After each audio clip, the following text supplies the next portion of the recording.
नमस्कार, अपना उत्तराखंड देख रहे हैं आप। मैं हूं आपके साथ साहिल दुलिया। तो उत्तराखंड का मुख्यमंत्री बनने के बाद पहली बार तीरथ सिंह रावत सचिवालय पहुंचे। सचिवालय पहुंचने के बाद सीएम तीरथ सिंह रावत ने अपनी पत्नी के साथ विधि पूर्वक कार्यालय में पूजा पाठ किया और अपने कार्यालय में कामकाज का शुभारंभ भी किया।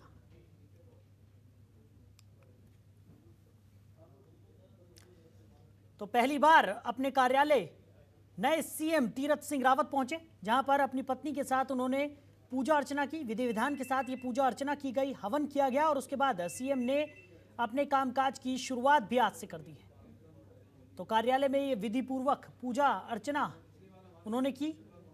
सीएम बनने के बाद पहली बार वो सचिवालय पहुंचे थे, जहां पर उन्होंने ये पूजा अर्चना की और उसके बाद विधि पूर्वक अपने कार्य का शुभारंभ किया। तस्वीरें आपको दिखा रहे हैं।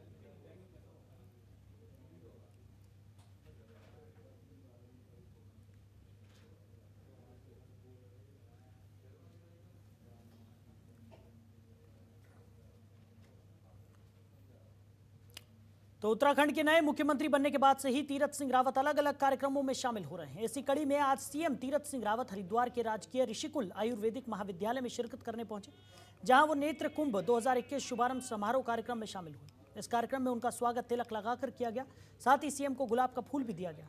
वहीं मंच पर उन्हें स्मृति चिन्ह, शॉल और फूल माला पहनाकर उनका अभिनंदन किया गया। आपको बता दें कि सीएम तीरथ सिंह रावत के साथ कई मंत्री और आला अधिकारी भी कार्यक्रम में शामिल हुए।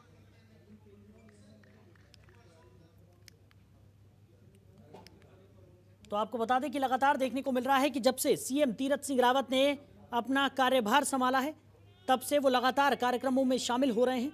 आप देख सकते हैं कि किस तरीके से अलग अलग जगहों पर जब वो कार्यक्रमों में शिरकत कर रहे हैं तो उनका किस तरीके से स्वागत किया जा रहा है। तस्वीरें आपके सामने हैं। तो नेत्र कुंभ 2021 शुभारंभ समारोह में उन्होंने शिरकत की, जहां पर फूल मालाओं के साथ शॉल पहनाकर उनका स्वागत किया गया। तो नेत्र कुंभ के शुभारंभ समारोह में शिरकत करने उत्तराखंड के नए सीएम तीरथ सिंह रावत पहुंचे। तो उनका जबरदस्त स्वागत हरिद्वार में किया गया। फूल माला पहनाकर, शॉल उड़ाकर उनका स्वागत किया गया।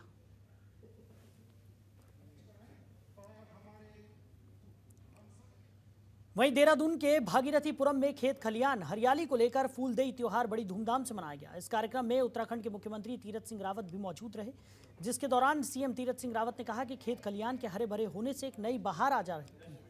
इस उपलक्ष्य में आज इन बच्चों की तरफ से ये पर्व मनाया जा रहा है, जिससे हमारी संस्कृति बची रहे। इसके लिए मैं इन बच्चों का दिल से धन्यवाद करता हूं और उन सभी लोगों को बधाई देता हूं। उन्होंने कहा कि मैं इन बच्चों का मान सम्मान करता हूं, जिनसे समाज बनता है, जिनसे हमारी संस्कृति सुरक्षित रहती है। इसी कारण आज इस पर्व को मनाया गया है। तो फूलदेई त्योहार में शामिल होने के लिए सीएम तीरथ सिंह रावत पहुंचे थे, जहां पर फूल मालाओं के साथ उनका जोरदार स्वागत किया गया। फूलदेई त्योहार के कार्यक्रम में देहरादून में उन्होंने शिरकत की, जहां पर बच्चों का धन्यवाद करते हुए वो नजर आए।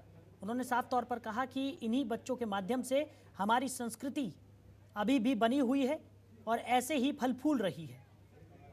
तो सीएम तीरथ सिंह रावत ने बच्चों का धन्यवाद किया, साथ ही साथ सभी लोगों को इस पर्व की शुभकामनाएं भी दी।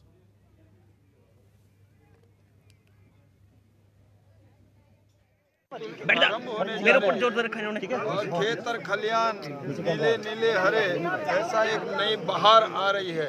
तो उस रूप में ये पर्व मनाया और बच्चियों के द्वारा जो कन्या हैं, जिनका हम सम्मान करते हैं, आदर करते हैं, जिनके कारण समाज बनता है, और उनको मैं नतमस्तक करता हूँ, उनको दंडवत करता हूँ, उन कन्याओं को पूजा करते हुए।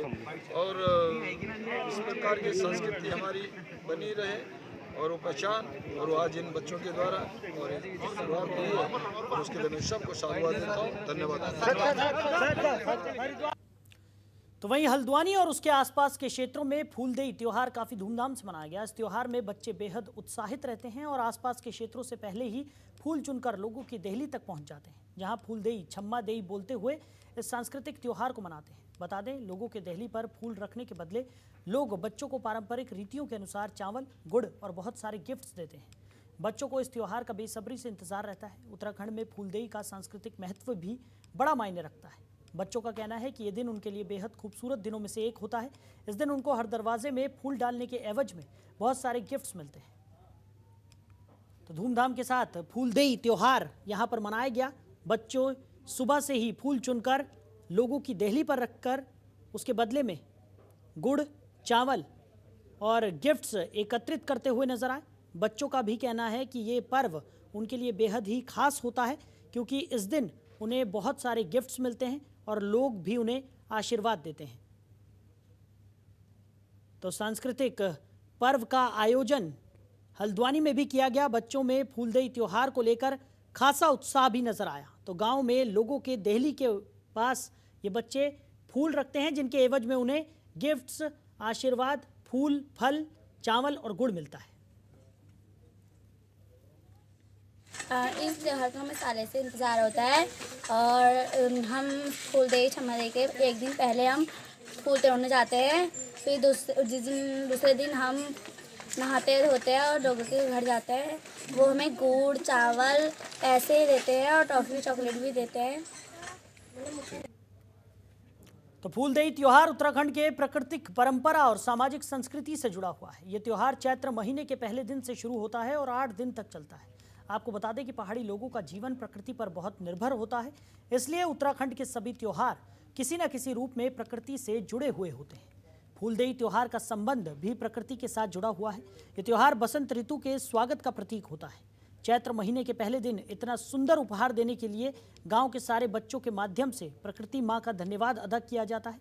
इस दिन छोटे बच्चे, खासकर लड़कियां, सुबह ही उठकर जंगलों से सरसों, बुरांस जैसे जंगली फूलों को चुनकर लाते हैं और गांव के सभी घरों की चौखट में फूल रखते हैं और घर की समृद्धि के लिए कामना करते हैं। ये फूल अच्छे भाग्य के संकेत माने जाते हैं। महिलाएं घर आए बच्चों का स्वागत करती हैं और उन्हें उपहार में चावल, गुड़ और कुछ पैसे देती हैं। इस तरह से ये त्योहार 8 दिन तक चलता है, मगर वीरान होती गांव और खंडर होते घरों के कारण ये परंपरा धीरे धीरे विलुप्त होती नजर आ रही है।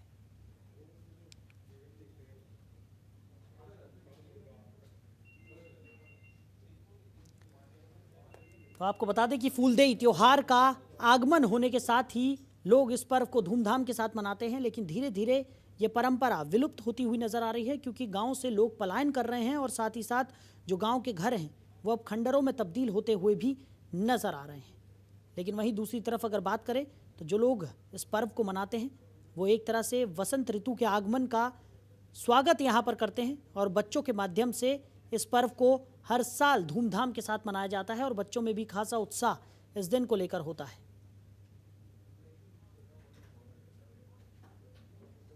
सुबह सुबह फूल तोड़ने जाते हैं और वही फूल हम अपने गांव में डालते हैं और उसकी बजाय हमको मिठाई और पैसे मिलते हैं। चैत्र माह के हर पहले दिन से शुरू हो जाती है और हम इसे हर साल मनाते हैं। जंगलों में फूल तोड़ने जाते हैं, फिर उन्हीं फूलों को घर डालते हैं, फिर इसके बदले गांव वाले हमें कुछ पैसे और मिठाइयाँ देते हैं। वहीं रुड़की के बीईजी में 3 दिवसीय पुष्पावली समारोह का आयोजन किया गया, जिसमें भारी संख्या में लोग तरह तरह के फूलों का आनंद लेने के लिए पहुंचे। हालांकि पिछले साल कोरोना काल के चलते ये पुष्पावली नहीं लग पाई थी। जनतंत्र टीवी ने इस पुष्पावली में पहुंचकर लोगों से उनकी प्रतिक्रिया जानी। देखिए, इस वक्त हम मौजूद है आर्मी कैंट में, जहां पीएजी ग्राउंड में यहां पर पुष्पों की प्रदर्शनी लगती है। हालांकि हर साल यहां पर पुष्प की प्रदर्शनी लगती है और देख सकते हैं किस तरीके से यहां पर तमाम जो पुष्प की प्रदर्शनी यहां पर लगी हुई है और सैकड़ों की तादाद में यहां पर लोग आते हैं और प्रदर्शनी का लुत्फ उठाते हैं। हालांकि यहां पर देखा जा सकता है कि दूर से दूर तक यहां पर जो है पुष्पों की प्रदर्शनी लगाई जा रही है। हालांकि तमाम तरह के यहां पर पुष्प के जो पौधे हैं वो यहाँ पर देखे जा सकते हैं। हालांकि कई कंपनियाँ यहाँ पर मौके पर आई है और तमाम जो पुष्प है वो यहाँ पर लेकर आई है। हालांकि यहाँ पर कुछ लोग हमारे साथ मौजूद हैं, उनसे भी जानने की कोशिश करेंगे कि आखिरकार किस तरह के पुष्प है जो यहाँ पर लाए जाते हैं। आप कहाँ से हैं? मैं इंडियन ऑयल से आया हूँ, गमले लेके आऊँ कैक्टस के। आप इंडियन ऑयल से कंपनी से आए हैं और किस तरह के पौधे आप यहाँ पर लेके आए हैं? ग्राफ्टिक कैक्टस लेके आए हैं, जो यहाँ पर एंट्री हमारी एक फर्स्ट आई है, एक सेकंड आई है, 4 एंट्री मैंने करी है, 2 प्राइज हमें जीत मिलेंगे अभी। और कितने लोग यहाँ पर आते हैं इस प्रदर्शनी को देखने? अब की बात तो सर कम आए हैं, क्योंकि कोरोना वायरस की वजह से एंट्री बंद कर रखी है। और पिछले साल भी इन्होंने टाइम के टाइम जो है बंद कर दिया था, फिलहाल तो कैंसिल हो गया था कोरोना वायरस के चक्कर में। तो राज्यपाल के यहाँ देहरादून होने की वजह से यहाँ पे थोड़ी कम एंट्री आई है इस बार, और फ्लावर भी थोड़ा कम आए हैं इस बार। कैसे कैसे फ्लावर आप लेके आए हैं यहाँ पर? हम तो कैक्टस लेके आए हैं, ग्राफ्टिक कैक्टस हैं जो यहाँ पर दार्जिलिंग में पाए जाते हैं। यहाँ पर एंट्री पहली बार आए हैं हम लेके इनको, एक हमारा फर्स्ट प्राइज आया, एक सेकंड प्राइज आया हमारे को। बिल्कुल, तमाम जो कंपनियां हैं वो यहाँ पर अपने पुष्प लेकर आई हैं और यहाँ पर जो दर्शाया रही है, हालांकि यहाँ पर कुछ लोग जो यहाँ पर इस प्रदर्शनी का लुत्फ उठाने के लिए आए हैं वो लोग भी यहाँ पर मौजूद हैं, उनसे भी जान लेते हैं कि कितना अच्छा लग रहा है आपको यहाँ पर आके। जी, ये हमारे सबसे बढ़िया शो है पुष्पावली मेला 2021 का। बस ये दूर दूर से जन लोग आते हैं देखने के लिए, बस यही बोलना चाहता हूँ। क्या मानते हैं कि जिस तरीके से पौधे को और जो पेड़ हैं उनकी कमी भी होती जा रही है, तो देश को क्या संदेश देना चाहते हैं? देश को यही संदेश देना चाहते हैं कि बहुत से अधिक मात्रा में पेड़ पौधे लगाएं, खासकर जो ऑक्सीजन देने वाली पेड़ पौधे हैं उनको। बिल्कुल, जो लोग हैं उनका साफ तौर से कहना है कि जो पर्यावरण है उसको साफ स्वच्छ रखने के लिए पेड़ पौधों का ज़्यादातर लगाना चाहिए ताकि लोग भी स्वस्थ रहें। अब देखने वाली बात ये होगी कि किस तरीके से यहाँ पर जो प्रदर्शनी लगी है उसको लेकर तमाम जो यहाँ पर कंपनियाँ आई हैं उनको किस तरीके के नंबर यहाँ पर दिए जाते हैं। सलमान मलिक, जनतंत्र टीवी, रुड़की। वहीं लक्सर के महाराजपुर गांव के लोग नरक के समान जीवन जीने को मजबूर हैं। गांव के मुख्य रास्तों में लंबे समय से जल भराव की समस्या बनी हुई है। गांव की आबादी करीब 2000 से ज़्यादा है। ग्रामीणों का कहना है कि एक तरफ तो सरकार गांव बस्तियों को साफ और स्वच्छ बनाने के लिए करोड़ों की लागत वाली कल्याणकारी योजनाएं चला रही हैं, तो वहीं दूसरी तरफ गांव को स्वच्छ बनाना तो दूर, गंदगी की निकासी का इंतजाम तक नहीं कराया जा रहा है, जिसके चलते गांव में गंदगी का अंबार लगा हुआ है। कुछ ग्रामीणों ने इस बात की शिकायत एसडीएम से भी की, लेकिन समाधान नहीं निकल सका। तो साफ तौर पर लक्सर का ये गांव गंदगी की वजह से यहाँ के जो लोग हैं वो बेहद ही परेशान नज़र आ रहे हैं। गांव से गंदगी की निकासी का कोई भी रास्ता नहीं है, जिसकी वजह से गंदगी का अंबार यहाँ पर लगा हुआ है। महाराजपुर गांव का ये पूरा मामला है। जल भराव की समस्या से लोग परेशान हैं। लगातार वो इसकी शिकायत भी करते रहे हैं, लेकिन अभी तक किसी तरह की कोई कार्रवाई नहीं की गई। एसडीएम से भी वो गुहार लगा चुके हैं, लेकिन अभी तक जल भराव की समस्या जस की तस बनी हुई है। तो लोगों को आवाजाही के लिए भी खासा दिक्कतों का सामना करना पड़ता है। तस्वीरों में आप देख सकते हैं कि इस तरीके से ये गंदा पानी यहाँ पर जमा हुआ है और इसकी कोई निकासी नहीं है, और इस पानी की वजह से गंभीर बीमारियाँ भी लोगों को अपनी चपेट में ले सकती हैं। साथ ही साथ लोगों को आवागमन के लिए भी खासा परेशानी उठानी पड़ती है।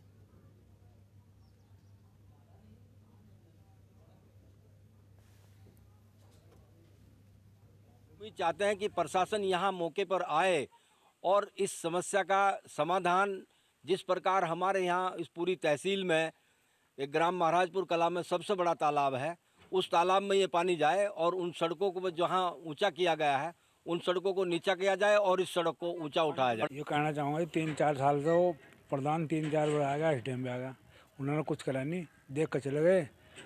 और ये इस गंदगी में पास हो रहे जकत बाढ़, हम भी गंदगी बहुत हो रही है जी। 3 साल से भरा हो जी, यहाँ से कोई आओ और देख कर चला जा। प्रधान दीवान कोई किसी की नहीं सुनता जी यहाँ से, और बच्चे भी पानी में कोई इस गंदगी में कोई आ रहे, बताओ जी इसका कोई खबरों के निष्पक्ष विश्लेषण के लिए सब्सक्राइब करें Jantantra TV and press the bell icon. Never miss any update.